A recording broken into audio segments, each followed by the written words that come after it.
Hello, hello.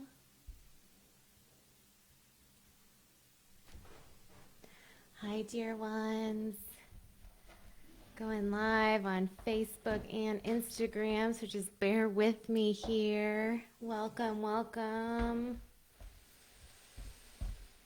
How are we doing? Once you're here, give me a little chat, a little comment in the chat below, letting me know that you're with us, that I'm not alone. Welcome to the Self-Love Sermon, Tuesday, June 23rd. I am going to be making these available as a podcast as well. So if you want to get the replay, and if you want to get email reminders for the Self-Love Sermons, there is a link I'm going to share with you now. This is becoming a regular thing, a regular Tuesday night event. Hi, Micah. Welcome. Welcome, dear. Even if it's just you and me, I'll be here. Good to see you're here with us. How are you doing? I'm feeling tired again. I don't know what's going on with my energy. I think sometimes it just feels like the whole world can be exhausting. That's how I'm feeling tonight. Feeling exhausted. I also adopted a dog, which I think is a whole other layer of tired. Just worrying over her, wanting to keep her safe, wanting to make sure she's well and taken care of, and that I'm doing all the dog mama things right. And tonight we're going to talk about inner critic, interrupting the inner critic. And sometimes our inner critic is gentle and soft. And when you've been focusing on blasting the inner critic as long as I have, she can really sneak in with my gentle, loving voice. And the things she's saying are still critical. So I have to catch it. We have to always become laser focused, laser aware of the narrative happening in our mind. So we can stop it in its tracks when the limiting beliefs come up, when negative thinking arises, when resistance arises. If we really want to love ourselves and bring compassion to our experience. And make that U-turn always, always. It's never too late. Every moment is another opportunity. And this will be true for as long as we live. So that's why we're here. That's the intention for tonight, to interrupt the inner critic, to learn a bit about our human evolution, our negativity bias, why some of these narratives arise, why they're trying to save us and protect us and keep us safe, and what a better alternative might be, and how we can technically stop it in its tracks and choose again, choose compassion instead. So welcome everyone. Once you're here, pop a comment in the chat below. Let me know you're with us, and we will get this self-love party started. I'm going to go ahead and light my candle. If you have a candle or incense or essential oil, something just yummy for your space tonight to really hold the space symbolically, I invite you to join me. As long as this candle is burning, we're going to be learning and practicing self-care, self-love, self-compassion.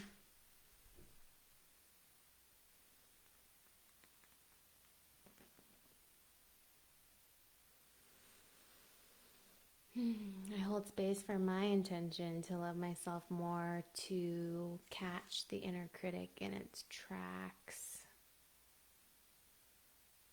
to even bring compassion to my inner critic, and to choose again, to choose another path. Hello, Caitlin. Welcome, dear. Just lighting our candle. Hi, other Caitlin. Welcome. Good to see you. Good to have you here, darling ones. Good to be with you again. How is everyone doing? Let's start out with a check-in question. How are you feeling towards yourself right now, or today, or in this season? What have you noticed? What are you feeling towards yourself? I would love to hear and share with your permission. If you post a comment, you know I'm probably going to read it out loud. Oh, dear ones. I was mentioning before that I have been feeling a little down on my ability to be a new dog mama. Just some narratives arising around how hard it's going to be, how I might not be cut out for this, how I hope I am what she needs. So really trying to become aware of that narrative. Claire says, I feel bad. I'm so sorry, precious sister. I feel bad. We can hold that. We don't have to fix it.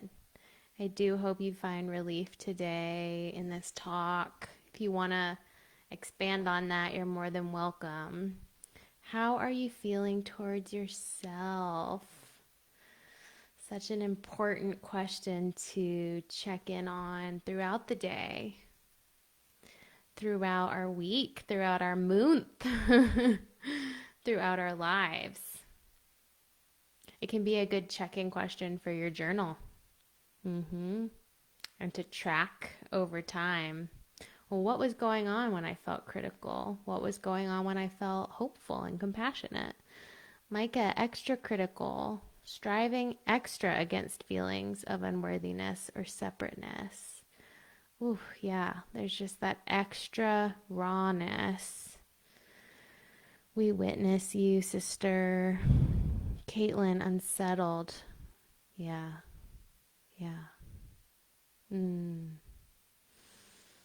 Other Caitlin, striving, same. Yes, the same. I honor each of you. Thank you for sharing. It's so important to witness these things, isn't it? It's profound.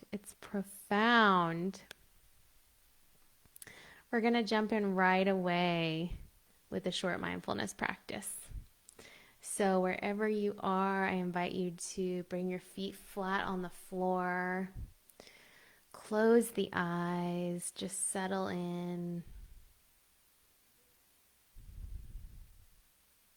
Take a breath in deep into the lungs, filling them top to bottom, side to side. And when you're completely filled with air, sigh it out. Pushing all of that air out of the lungs. When you're ready, do it again. Breathe in deeply, filling the lungs completely. This time, hold it at the top. Feeling the fullness of the air in your body. And sigh it out. One more time. Deepest breath in you've taken all day. Filling the lungs, stretching the belly, skin, the chest, the heart area. And sigh it out audibly. Pushing it all out. Releasing the muscles, releasing the tension, releasing anything that keeps you stuck. Any narratives, any long-held beliefs that do not serve you. Let them be represented by the muscle stiffness as it melts away. Continue to breathe and notice, what is it like for you right now to be here with the eyes closed? What is it like for you to be here with the attention inward?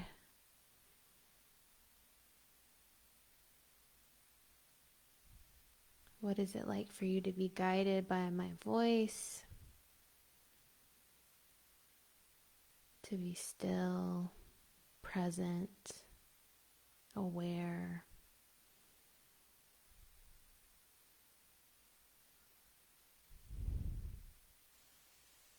What does it feel like to have this body, these feet upon the earth, these legs strong in your foundation, this core holding you upright, supporting you, these shoulders and the burdens they carry, these hands and the aliveness within them, this heart and all of its emotions, this head, this brain, and all of its thoughts. Either out loud or in your mind, I invite you to repeat after me. I fully allow my experience right now. I know I can sit with discomfort. I trust my own resilience. This is how I come to know myself, to know all of myself.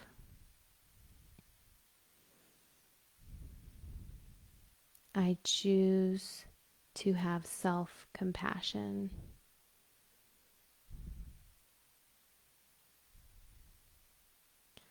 Letting those words marinate with your eyes closed, seeping into the skin, into the muscles, to every part of the experience. Feeling your body's reaction to this acceptance and this intention and this compassion. What does it feel like? Take a deep breath in and out. Letting things settle, blinking the eyes gently open. I'd love to hear, dear ones, what have you noticed already? The first 15 minutes of this hour we will spend together, what have you already noticed? What has already shifted in your experience?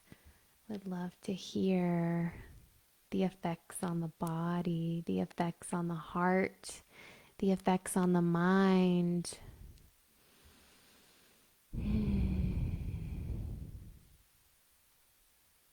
We're going to dive in today learning about interrupting your inner critic. But first, a quick reminder, dear ones. I'm going to put this in the Facebook chat.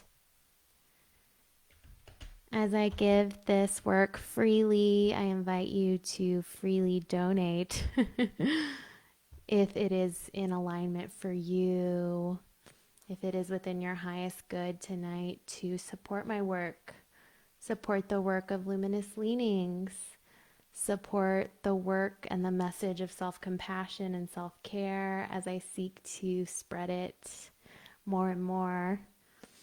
I'll always be here for you on Tuesday nights.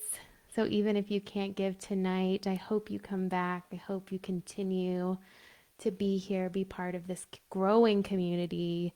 Tell your friends. There are many ways to support me and the work of Luminous Leaning. So thank you all so much for being here. I really, really appreciate it.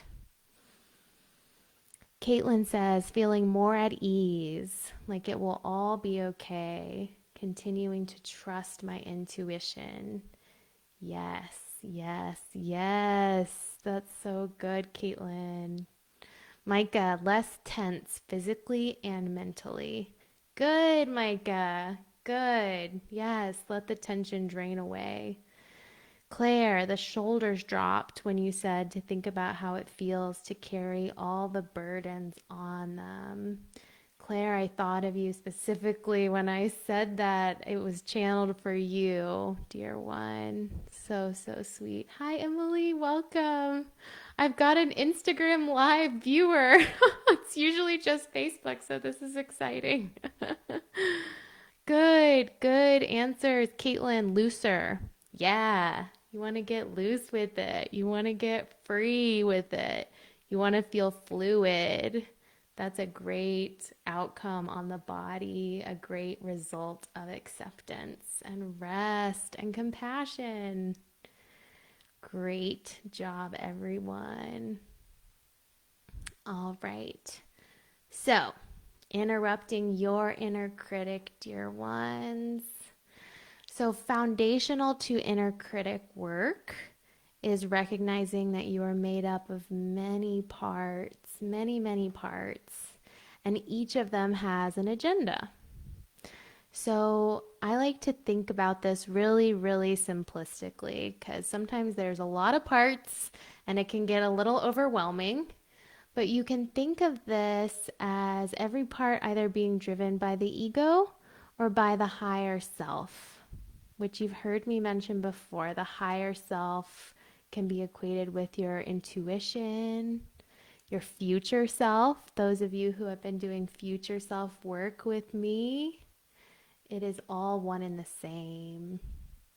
Or a divine presence, if that resonates with you, whatever metaphor works best for you. But if it is a divine guidance that you connect with, I invite you to connect with the part of yourself that is divine, because after all, we're here talking about self-love, talking about self-compassion and self-care. So each of these parts, either driven by the ego or a higher self. So ego-driven thoughts and ego-driven parts seek separateness. Okay, they want to stand out above the crowd, even if I gotta shout out loud. I just watched Goofy movie. My husband had never seen it. I love that song. Anyway, give me a hey-o in the chat if you know what I'm talking about. So that's really the ego. It wants you to win at everything. It wants you to stand out. It wants you to survive and be safe. That's a big point for the ego, is that it wants to keep you safe. And we're going to talk more about how our brain evolved specifically to keep us safe, how the nervous system evolved to keep us safe, and why. But this is a very egoic part of our being. Okay, so that's the ego. The other force that might be driving our thoughts or our part agenda is the higher self. And what does the higher self want? It wants connection. It wants understanding, belonging, not only your survival and safety, but also your thriving, the fullness of your life, the fullness of your potential, your big vision. This is all your higher self, your intuition, the part of you that is divine, the part of you that's easy to love, the part of you that goes on and on and on. Okay, so those are the two parts, really, the two things that drive the parts. And that's like a very simplistic definition, but it can be helpful, I think. So when we're looking at these parts, one is just more evolved than the other, right? So the higher self, obviously, we're labeling it the higher self. So I'm just checking it on the chat. Caitlin identifies the Goofy movie reference, as does Claire. That makes my heart happy. Okay, awesome. So I'm not crazy. Okay. So the higher self, obviously more evolved, right? A bit more evolved. And this is literal. So in our brains evolved from the reptilian brain to the mammalian brain or the limbic brain and onto the human brain. And the human brain is not completely evolved yet. We have not tapped its full potential. But neuroscientists say that the human brain has the capacity for infinite potential. Like, there is so much untapped potential in the human brain. And if we want to push our brains to evolve a bit further, we have to carve new neural pathways. Okay? So you can imagine it like a field of grass, and your brain wants to take the quickest point from point A to point B, and it's going to walk where you've always walked, where the grass has been broken and flattened. But you have the opportunity to carve new pathways, new thought pathways, new sensation pathways, new philosophies, new ways of being, ways of understanding your life, new choices. And this is all about choices tonight. Interrupting the inner critic is a choice. Okay? So those are the brains, the lesser evolved brains, the reptilian and the mammalian brain, which we still have as part of our human brain. They sort everything into either good or bad, safe or unsafe, pain or pleasure. Okay? So it's very much like one or the other, no room in between. Everything is either going to kill us or give us pleasure. And that's the way the lesser evolved brain kind of works. And have you ever wondered why something so small and bad that happened to you years ago still plays a role in your present experience? While something big and wonderful that's happening right now is harder to hold on to. Like, it can be so hard to be present with a good experience, while it can be so hard to shake off a negative experience. Why is this? This is the negativity bias. This is that lesser evolved brain, but when you think about it, it's actually really smart. So it's trying to keep us safe. It's trying to keep at the forefront of our mind every threat that is life or death so that we will learn from it. Because for our ancestors who were, outrunning predators and had a lot more to deal with in terms of life or death, like every moment was survival, this brain evolved to keep them safe, to keep at the forefront of their mind, that attack that they faced just recently, so that they would better be able to figure out strategies to get around it next time. So always, always keeping us safe. And Tara Brach, my favorite teacher, says that our mind is like Teflon for good experiences and Velcro for bad experiences. I love that so much. Like, have you guys ever noticed that? I'd love to hear in the chat below. I think it's so interesting. And once you kind of have this framework for like, oh, that's why that negative experience that happened to me, that stressor, that trauma, that horrible thing, or even just that bad date or whatever it is, it can seem so silly, but it keeps popping up in our mind. And there's a reason. It's because our brain doesn't want it to repeat itself. Maybe you already know this, but to me, it was like mind blowing. And it really helped me have compassion for my own experience. Rather than trying to resist every uncomfortable experience, it was like, oh, I can see how maybe This is trying to help me. This is trying to save me. This is trying to protect me. Even if it is a lesser evolved part of our being, it is still part of our being.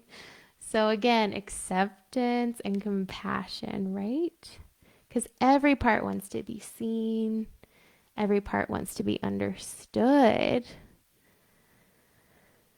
All right, just looking at my notes. Oh, yes. So, even with the inner critic, right? So, who is the inner critic?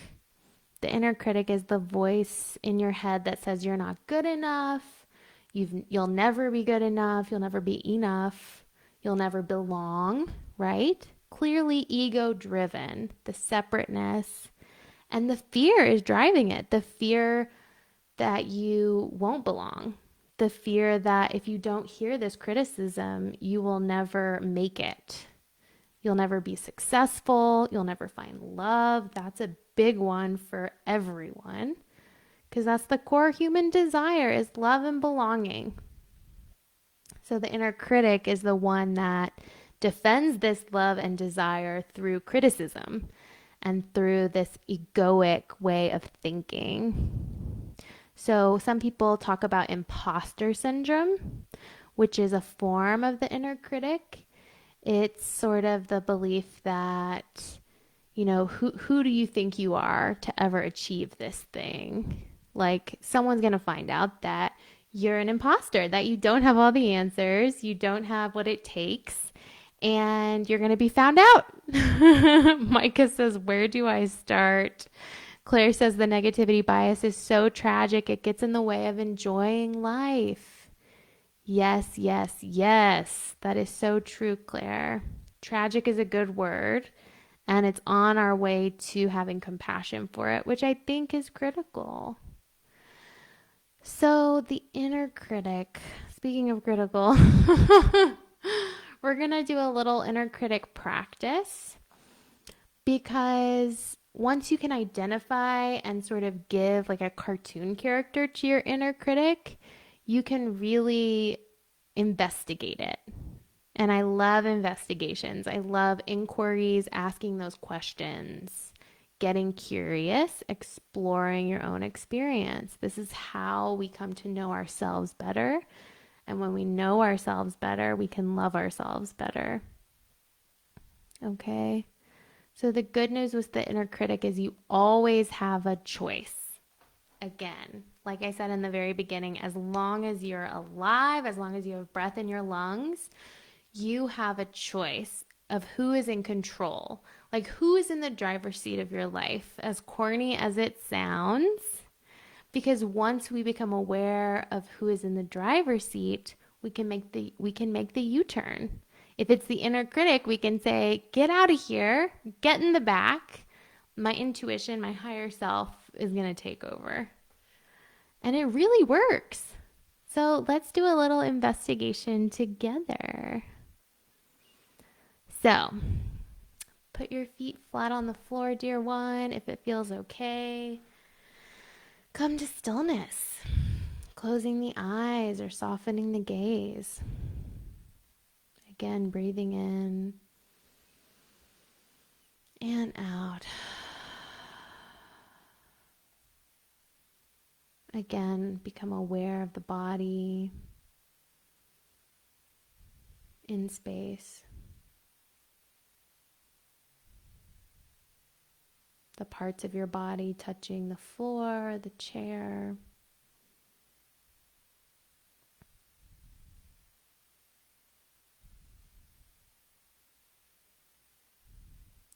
And I invite you to get in touch with your inner critic. This part of you who whispers in your ear critical things. Can bring to mind the last time that this was really strong for you to better open into the experience. What did they have to say?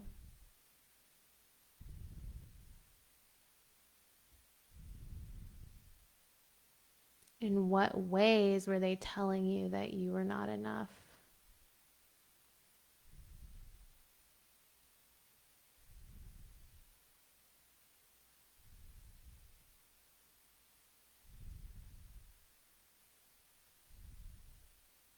And whose voice is it really? Is it someone in your life? Perhaps a parent, even a friend, a partner.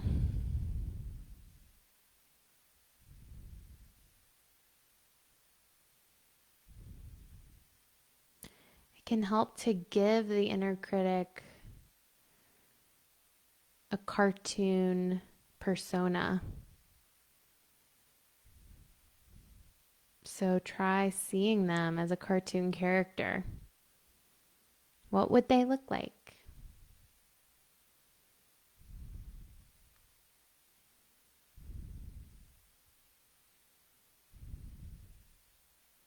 Make them as silly and as small as possible.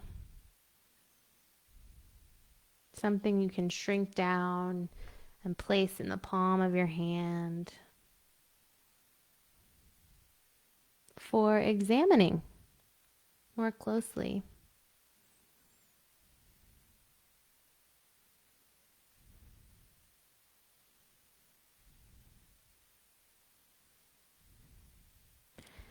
And once you have that image in mind, investigate your inner critic. You can even have a conversation with them.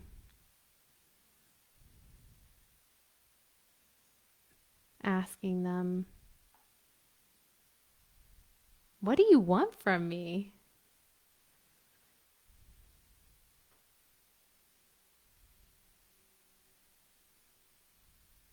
Listening to their answers.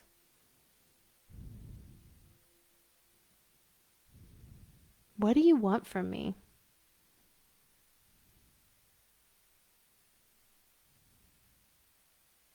What are you afraid of?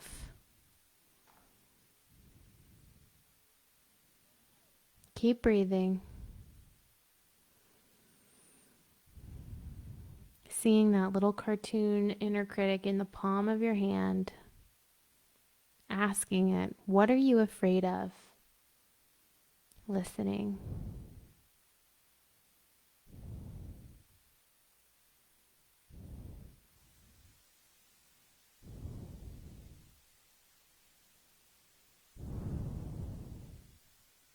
What is this like for you?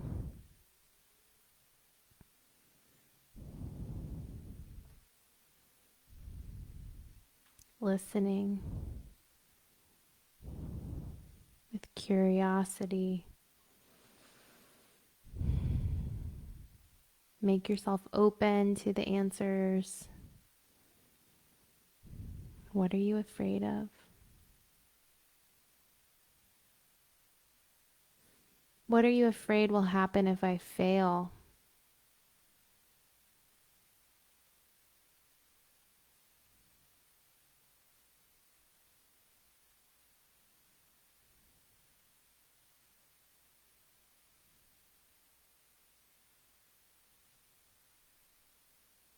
Keep breathing.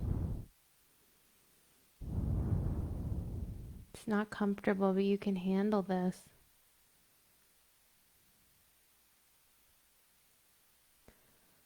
What are you afraid will happen if I fail? Following that to its logical end. Like, what's the worst thing that can happen?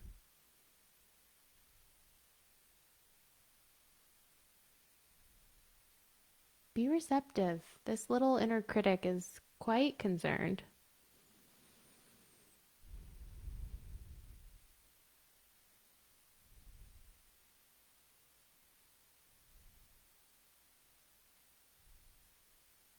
If there's a part of your body that's particularly activated or hijacked or tense, you can bring a hand to it.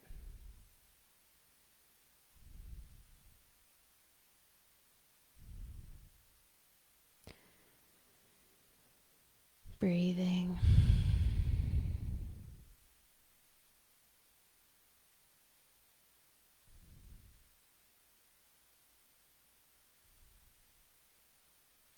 Finally, asking the inner critic, what do you need from me? Or simply, what do you need?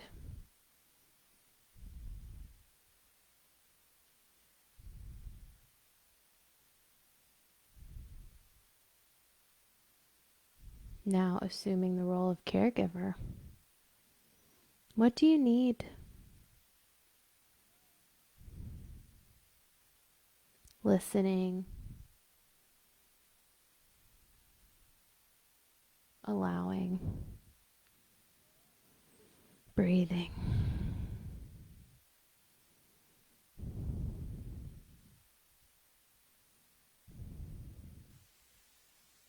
What does your inner critic need?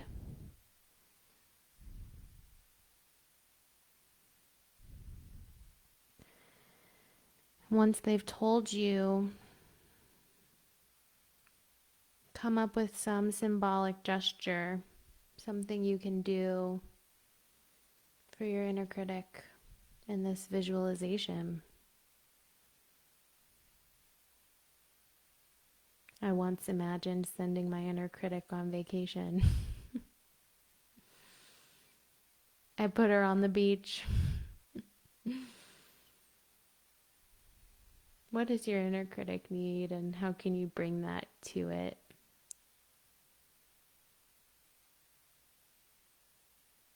Maybe it's just a hug.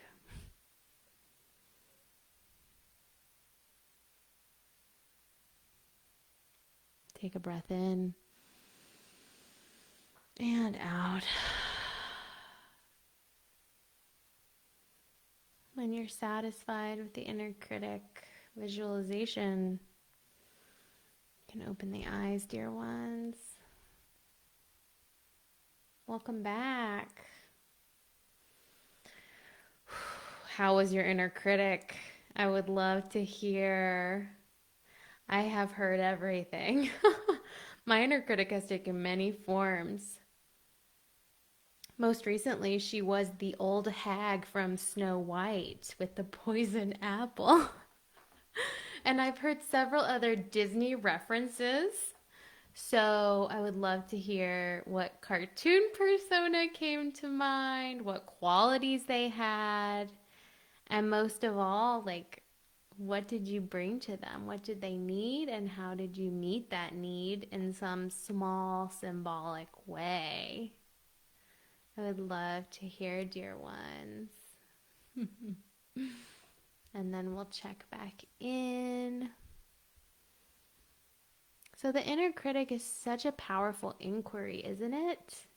We begin with someone we once maybe saw as an enemy, someone who really presented a threat to our happiness, someone who criticized us and made us feel really badly about ourselves. And by the end of it, we're offering them compassion. Because guess what? The inner critic is part of you. It's part of your experience. You can't push it away. It will always be with you. But you can quiet it. You can meet its needs, can't you? Caitlin loves the strategy of making them a caricature. Okay, Caitlin, what did your caricature look like? It is a good strategy. Micah, my inner critic looks like a little cartoon version of myself from Lizzie McGuire. I love that so much. She's obsessed with perfection, and I told her she can rest. Yes, yes, yes, yes. She can rest. You can like put her to bed and like tuck her in. Oh, that's so good. That's so good. We can take care of our inner critic and we can return to them again and again once we become hyper aware of what their voice sounds like, of what their shtick is, what they're constantly harping on about. And you can have several inner critics for several different things. Like I just told you at the beginning of the call, my new inner critic is like kind and tries to be compassionate, but under the surface, like I can see she's running a game. She's running a game to somehow deplete me of my sense of worthiness. Like just under the surface, there's this sense that I'm not doing enough, I'm not producing enough. Woo, and time is moving too fast. That's the other story she tells me. Caitlin, my inner critic, looked like a mini Pinocchio and was really annoying and nagging. He wants a plan and predictability. I told him, where's the adventure in that? Yes. Oh, that is so good. Where is the adventure in that, Pinocchio? Caitlin, Kenner, mine is a lunch lady from some early 90s show. I can't identify her though. Isn't there a lunch lady in Doug? Am I imagining that? Oh my God, that's hilarious. That's so funny. And she's serving up criticism, isn't she? Oh, gross. Criticism probably tastes awful. Claire, mine was the me that I would be if I were perfect, fit, beautiful, wearing yoga clothes. She goes on jogs around the lake in the posh Minneapolis neighborhood where she lives with her dog. She doesn't look like me. She has long layered red hair. I know she's a stay-at-home mom. She wants me to go outside. She wants me to brush her hair. Oh, wow. Yes. Red hair. How interesting. How interesting. Hmm. Oh, Recess. Yes, that's the cartoon. Okay, okay. We got it sorted now. Fantastic work. You guys are getting so creative and so good at these visualizations. It blows me away. So, so beautiful. So, what did we do during this inquiry, right? What are the steps? There are really, I came up with 4 steps to interrupt your inner critic. So, this is just what came to me today. The first step is awareness. Always, always, always. Because what we are unwilling to look at persists. What we resist persists. We don't want to look at our suffering. Like, it's not comfortable. So, even under the surface, this running narrative of unworthiness, we don't want to look at. And many of us spend our whole lives, or much of our lives, completely unaware that there's even a storyline happening, that there's some false belief system or like harmful structure that's underpinning every day we live. But once we become aware of it, we might actually identify with it at first and really think, this is who I am. I'm bad. I did something wrong. Something in me is broken. That's a common reaction. But remember, non-attachment, okay? So seeing it, being aware of it, not attaching it. So just having awareness. Because what comes from awareness? Understanding and acceptance. So that's step 2, to understand and accept. So once we're aware of the inner critic, we can understand that every part of ourselves wants to be witnessed. Every part wants space held. Like every uncomfortable emotion needs our space held. It needs to be seen and understood. It needs that. This includes the ego. This includes ancestral trauma, the parts that are passed down in our DNA, right? Like everything. This includes the negativity bias, the reptilian, the mammalian brain, the limbic system, these like lesser evolved parts of ourselves trying to keep us safe.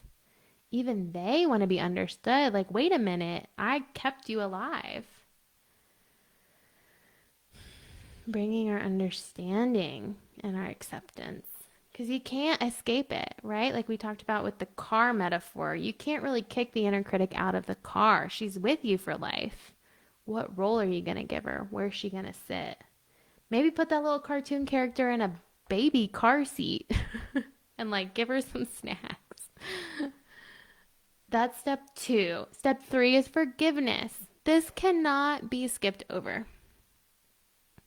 Even though it's difficult, forgiveness is the bridge to compassion. When it comes to those we once resisted, the parts of ourselves we once saw as bad or the enemy, like, we have to forgive them. Once we understand them, can we forgive them? Maybe even thank them in some way.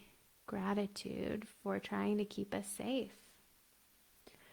So, a little mantra I like to say to my inner critic, to my limbic system: thank you for trying to keep me safe, but I'll take it from here. I being the higher self, the intuition, because now I let her be in charge and speak through me. And that includes my thinking mind.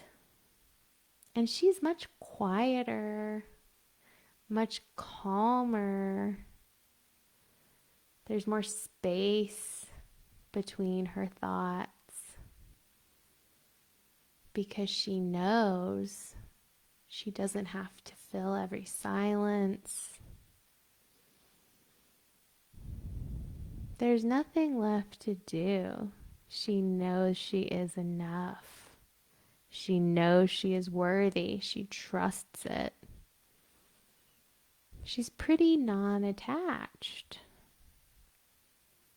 Those are good indicators that you're with your higher self when those things come to mind. Those qualities of mind. So thanking the egoic driven parts, thanking them for trying to keep us safe, forgiving their fear, forgiving their fear. So there are many times when we think something is life or death, that's really just stressful. And stress can be life or death. I mean, that's the real, like, irony of all of this is that we get stressed over things that aren't really life or death because our limbic system perceives them as life or death and is trying to prepare us to fight them or to flee from them or to play dead in front of them. And then as a result, we experience stress, we experience inflammation, we experience chronic sleep disorders, we experience a host of problems from stress, as you all know, and it literally can kill us.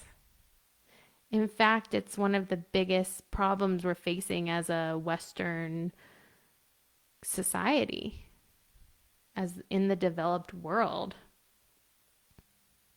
A leading cause of death is stress. So that's the irony of it. But I think with mindfulness and with understanding what's real and what's not real, and with forgiveness, it ceases to be stressful. Stress ceases to rule our lives and potentially kill us. So I invite you to practice this: forgiveness, gratitude. Sometimes I think my brain, I'll put a hand on the brain and just think about, visualize the lesser evolved parts of my brain, and I'll just say thank you. And I'll imagine my ancestors with their brains and how each one in a line behind me, what they had to go through for me to be here. What they must have been through with an even lesser evolved brain. Like what their experience of fight or flight or freeze was like, and what it truly was like to be looking over your shoulder, looking around every corner, because there could be a very real predator, not just someone we don't like,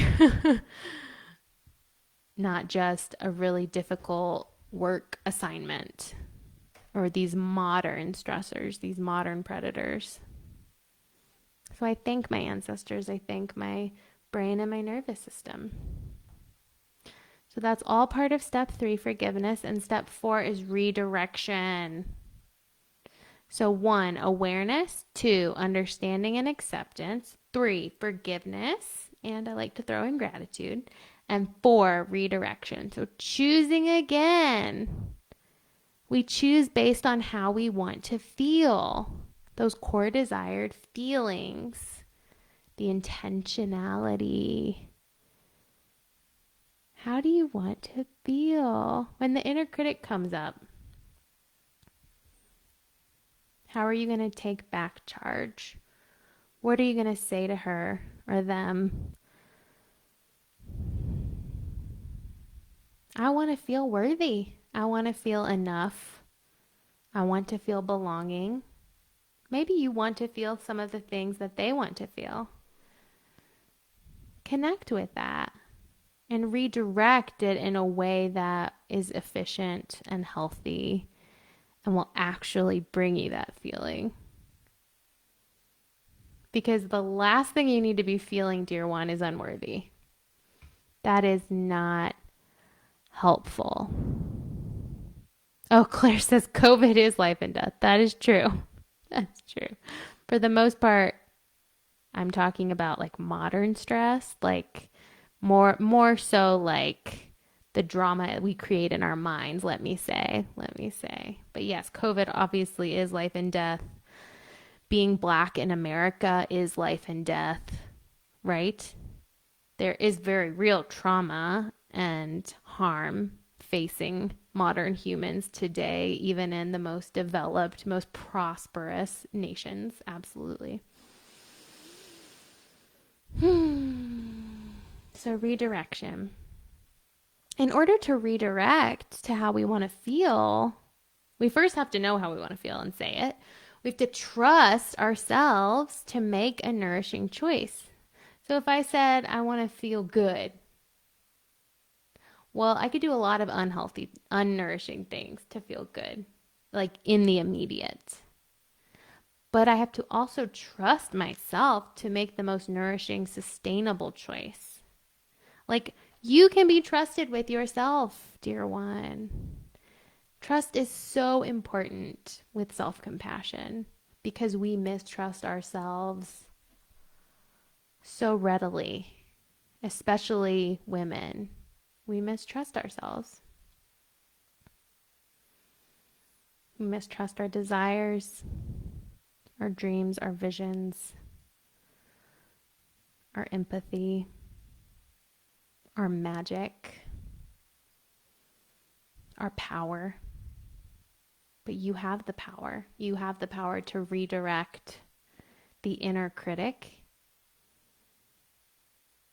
into the higher self. You are worthy. Take back the narrative. I know you can do it. I believe in you. I believe in you. And when you fail, guess what? You get to choose again. You still have a choice. You could sit with the inner critic in the driver's seat for years. You still have a choice. First, awareness. Become aware. Oh, the inner critic's in the driving seat. That voice in my head sounds like the inner critic. That feeling I'm getting in the pit of my stomach feels like the feeling I get when my inner critic is telling me this same old narrative. I understand that. I understand that the inner critic is trying to keep me safe. I understand that the inner critic is deeply afraid that I will never belong, that I will never be worthy. I accept this part of myself and I forgive it. In fact, I'm grateful for its intention to keep me safe. But it is no longer in charge here. I'm putting someone else in the driver's seat. I'm calling on my intuition, on my higher self, on the part of me that is eternal, that is divine, that is so powerful and magical. I'm going to let her take it from here. You always have a choice, dear ones.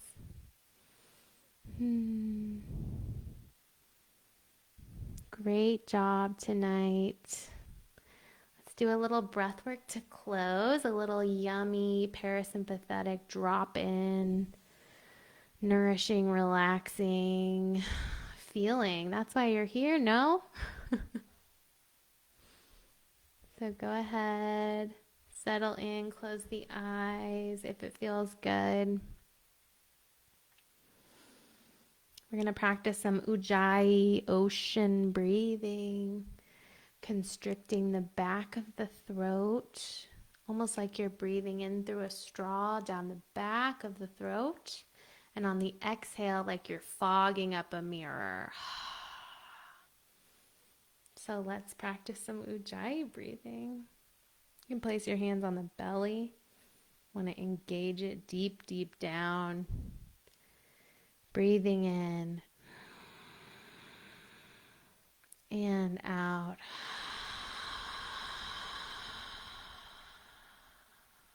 And in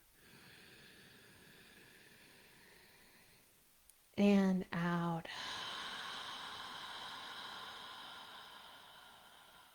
And in and out.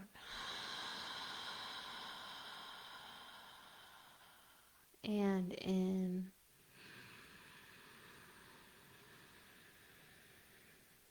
and out. Continue in this way.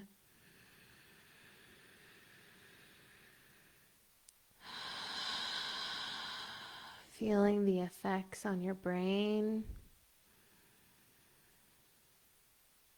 on your being.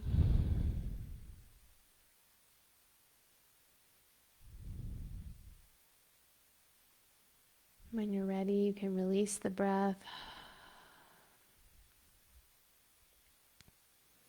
Good job. Take one final breath in and sigh it out. When you're ready, you can blink your eyes open, slowly reintegrating with the room, the environment, this moment. I feel so good. I feel like buzzy and sweet and relaxed. How do you feel, dear ones? I'd love to hear, as always. You can practice this breath when the inner critic rears her ugly head. You can practice it when you're having trouble sleeping. You can practice it when you feel stress, when you feel that fight or flight, that limbic system engagement, the primal part of you trying to protect you. Because this part is also primal. The part of your nervous system that regulates the breath, that handles your digestion, your rest, your healing, that's parasympathetic, and that is also ancient. So you can also rest in that part of yourself. Another resource here to help you. Caitlin, more spacious. Lovely. Micah, melty. Love that word. Claire, refreshed. Lovely, lovely, dear ones. Refreshed, melty, spacious. All good things. All good things. There's space now for compassion to rush in, for you to embody self-love tonight, for you to embody self-care. What does it really mean for you? Only you can answer that. Dear ones, thank you so much for joining me again. I'm going to drop the link one more time if you'd like to donate to my work. Oops. It's a secure donation through PayPal. And I really appreciate it. I really appreciate your presence tonight and for being a part of this supportive community. Tell your friends to join the next self-love sermon. All right, dear ones, sending so much love tonight. Sending love to all of your inner critics and compassion to them as well, to all parts. And I'll see you next week. Bye.